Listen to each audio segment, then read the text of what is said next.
Hi, my name is Patty Mastracco, and I am a Grand Pacific Resorts owner at my favorite Olympic Village Inn. And every year I do cooking videos for Grand Pacific Resorts, and they always have a theme. And this year's theme is peaches. So I'm going to be showing you some super easy recipes using fresh, frozen, or even canned peaches. And they're all so easy you can make them in any timeshare. All right, so today I am making a peach pancetta pizza, but because I'm on vacation, I want to make it super easy. So I'm starting with a piece of naan bread. You can use pizza dough if you want, but I really like the way this is so fast and easy.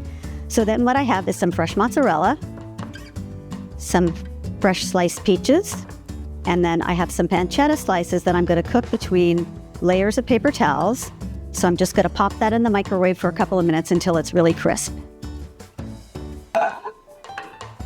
And this is what it looks like when it's cooked. All right, so let's go ahead and make our pizza.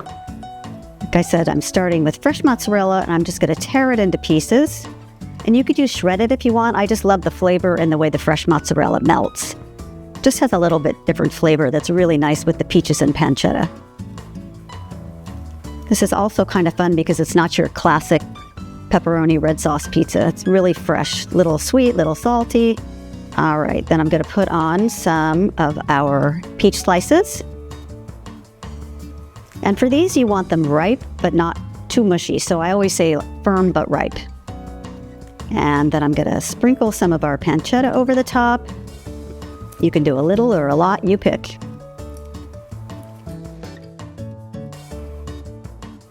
And that's it. Now I'm just going to pop it in the oven for about 10 minutes. Just going to slide this onto a board. I'm going to give it a little sprinkle of Parmesan cheese. Totally optional if you don't have it, but it adds flavor and it makes it look really pretty. And then I'm going to add some snipped fresh basil, and you can use your kitchen scissors, or if you want, you can just take some pieces of basil and tear it into small pieces. So that's it. You're done. You've got this gorgeous appetizer or main dish pizza that's something a little out of the ordinary. Like I said, a little sweet and a little salty, but really tasty.